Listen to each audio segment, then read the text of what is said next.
Friends, welcome to my channel sweet little garden. ये देखिए, आज हम फिर से एक बहुत ही खूबसूरत प्लांट के बारे में जानकारी लेंगे।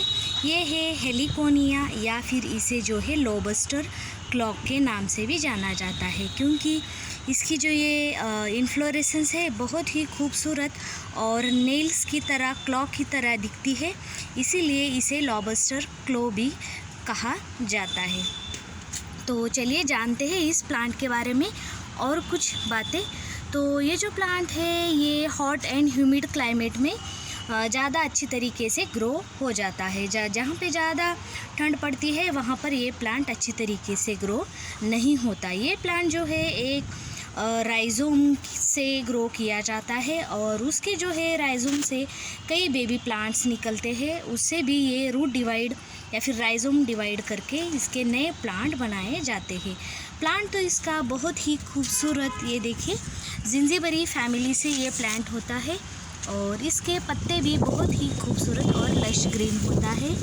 ये जो है हाल ही में मैंने अपने गार्डन में ऐड किया है। इसे तो अब मैंने अभी तक रिपोर्ट भी नहीं किया, लेकिन रिपोर्ट जब भी आप करते हैं दोस्तों, उनमें फ्लावरिंग नहीं होनी चाहिए।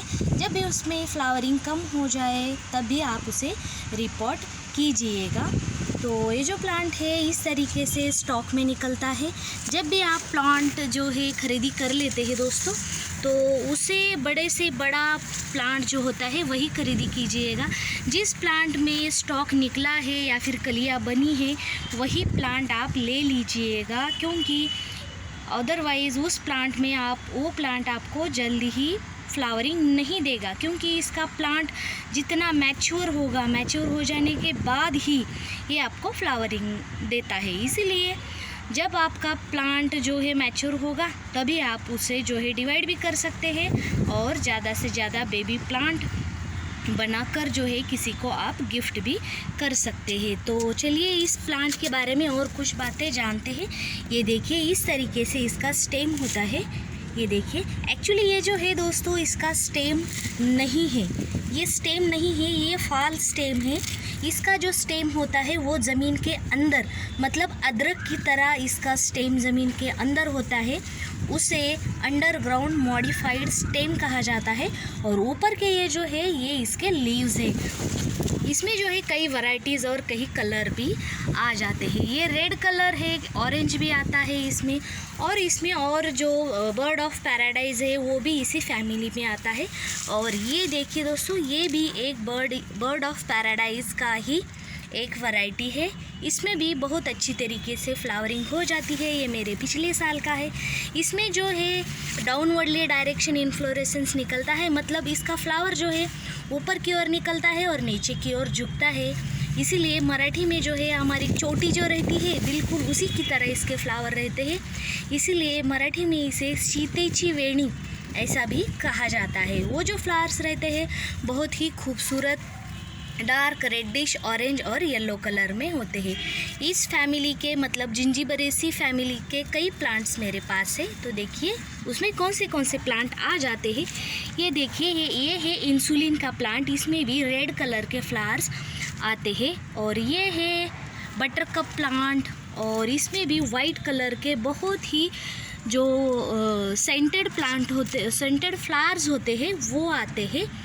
और ये देखिए दोस्तों, ये है काली अदरक, ब्लैक जिंजर भी कहा जाता है, और इसमें भी जो है फ्लावरिंग हो जाती है। और उसके साथ ये भी जो प्लांट है दोस्तों, ये भी जिंजीबेरेसी फैमिली से ही बिलोंग करता है, लेकिन इसमें कोई फ्लावर्स नहीं आते। और उसके साथ दोस्तों ये देखिए, ये है लैंटर्न का प्लांट। ये भी अब मेरे पास जो है फ्लावरिंग करने लगा है। इस पर भी मैं बहुत ही जल्दी वीडियो बना दूंगी। तो चलिए इसके रिक्वायरमेंट के बारे में जानते हैं। इस प्लांट को जो है आप ज़मीन में लगा देंगे तो बहुत ही बड़ा हो जाएगा और अच्छी तरीके से ग्रो भी करेगा।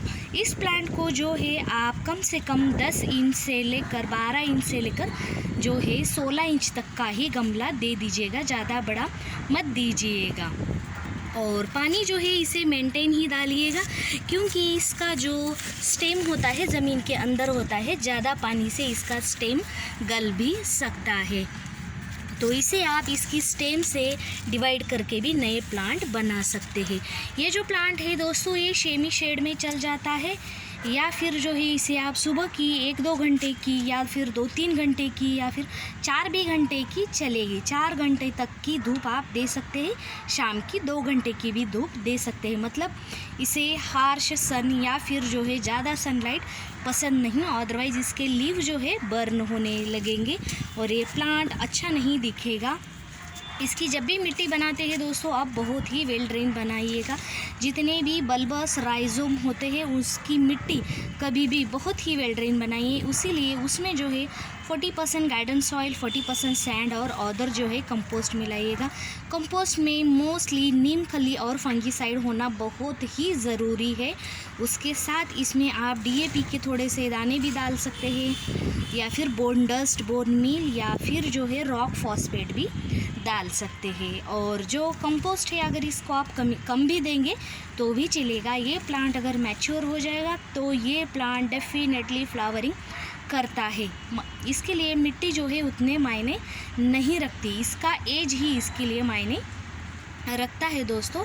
तो इस प्लांट में जो है अभी तक तो मुझे कोई डिसीज़ नहीं दिखा, लेकिन फिर भी कभी कभार जो है मिलीबग का अटैक हो जाता है। इसीलिए एवरी 15 डेज़ में फंगीसाइड का और इंसेक्टिसाइड का स्प्रे करेंगे तो ये प्लांट बहुत ही हेल्दी रहेगा। ये प्लांट जो है विंटर में डॉर्मेंसी में चला जाता है, इसीलिए विंटर में इसकी पत्तियाँ पूरी जो है ड्राई हो जाती है और इसका जो अंडरग्राउंड स्टेम रहता है वो ज़मीन में ही रहता है। उसीलिए आप इसे ज़्यादा विंटर में पानी मत दीजिएगा। विंटर में पानी अगर ज़्यादा देंगे तो ये एब्सॉर्ब नहीं कर पाएगा और उसी की वजह से इसका स्टेम गल भी सकता है।